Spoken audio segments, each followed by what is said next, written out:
rap salvou tua vida? O que aconteceu pra tu entrar no rap? Eu soube absorver, cara, principalmente... Teve uma situação com o teu falecido pai, não é isso? Assim, como começou a minha vida? Eu morava num cortiço, né? Para a juventude de hoje, o que aconteceu de eu falar cortiço, a pessoa o que é, mas tá tudo certo.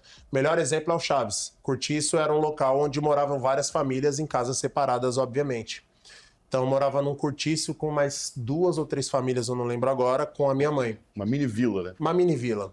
E lá nós morávamos numa casinha, não vou falar barraquinha, né, de 3 cômodos. E era chão de barro pisado, lembra aquele barro vermelho e tal. E o maior problema, cara, que a gente tinha lá é porque eu convivi e cresci num lar de violência, né, cara? Meu pai, infelizmente, era alcoólatra, meu pai, infelizmente, era drogado e meu pai era da vida do crime. E quando você tem 4, Aonde era isso? Lá no Baeta Neves. Baeta Neves, São Bernardo do Campo. Década de 80 e 90, o Baeta foi considerado um dos piores bairros para se viver. Tipo assim, era assim... Ai, Baeta, meu Deus, hoje tá legal, entendeu? Ponto. E o que aconteceu, cara?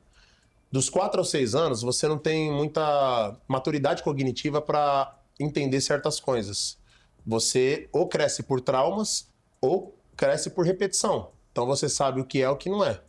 Isso eu digo na nossa época ali dos anos 80. Então, infelizmente, eu cresci num lar violento e meu pai, além de ser um cara, como eu citei, abusivo, etc., ele fazia torturas com a minha mãe, né? Tipo assim, meu pai nunca encostou um dedo na minha pessoa. Mas ele batia, todo dia ele batia na minha mãe. E ele batia na minha mãe com panela, ele batia na minha mãe com vassoura, ele batia na minha mãe com mangueira. Ele chegava em casa, ele espancava a minha mãe na minha frente. E por o meu pai ser da vida do crime, eu não tenho muitas lembranças assim, mas os flashes que eu tenho era minha mãe num cômodo da minha casa ajoelhada e o meu pai com uma arma na cabeça dela. E eu meio que saía correndo assim pro lado da minha mãe e minha mãe falava, na frente do menino não, porque minha mãe, assim, a certeza que ela tinha que um dia ela ia morrer na mão do meu pai.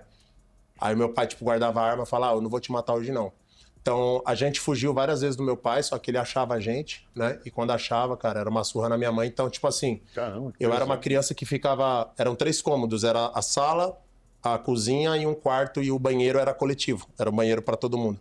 Eu tinha que ficar no chão da sala, a gente não tinha sofá, escutando a minha mãe sendo espancada, pedindo ajuda, pelo amor de Deus. Escutava bem, né? Muito, mano. Eu escutava o barulho do osso dela. Assim, é muito estranho porque eu tenho essas lembranças negativas. Eu não tenho uma lembrança positiva do meu pai.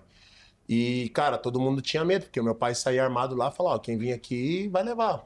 Então, meio que... Ninguém fazia nada, né? E aí um dia a gente fugiu, conseguiu fugir, foi parar lá na casa do meu tio. E aí teve toda uma situação. E aí a gente começou a morar com a minha avó, né? Só que nisso meu pai também ia atrás lá. Aí meu pai respeitava um pouco minha avó e falava, Alberto, era Carlos Alberto, eu sou Carlos Eduardo. Alberto, não faz assim e tal, não sei o que. E eu lembro dele falando, não, ela merece morrer. Porque da cabeça do meu pai, minha mãe era uma vagabunda. Cara, minha mãe é a maior e melhor mulher do mundo, tá ligado? Ela só não queria apanhar mais. E às vezes, assim, eu ficava pra dentro do portão, assim, porque minha avó tinha medo dele sumir comigo. E ele ficava, tipo, ele me pegava aqui assim e falava assim, fala pra tua mãe que eu vou matar ela e tal. Cara, foi muito difícil. E aí um dia, eu tinha 9 anos de idade, a minha avó entrou e falou assim, vai lá falar com seu pai, ele tá no portão. E eu tinha um pavor do meu pai. Meu pai falava comigo, eu desmaiava. Eu lembro que eu acordava, tipo, no sofá, assim, batendo na minha cara, tá ligado? E aí eu, não, vó, não quero ir. Não, vai lá falar com ele, tal. Eu cheguei, meu pai tava chorando. E aí ele pegou em mim, aí, tipo, ele fazia assim, ele pegou em mim, mano, chorando, falando assim, olha, seja o homem pra sua mãe, que eu nunca fui. E o pai te ama. E eu nunca vi meu pai chorando, né, mano? Aí uma semana depois mataram ele, tá ligado? Mas assim... Tu acha que ele já sabia, né? Ou sentiu, ou já tava numa situação em que ele viu que não tinha saído. Mano... O crime é cruel. Foi o caminho que ele escolheu, tá ligado, mano? Então... você sente falta de ter um pai? Eu sempre falo que a gente não pode sentir falta de algo que nunca fez parte da sua vida. Não sinto. Gostaria de ter um, tá ligado? Não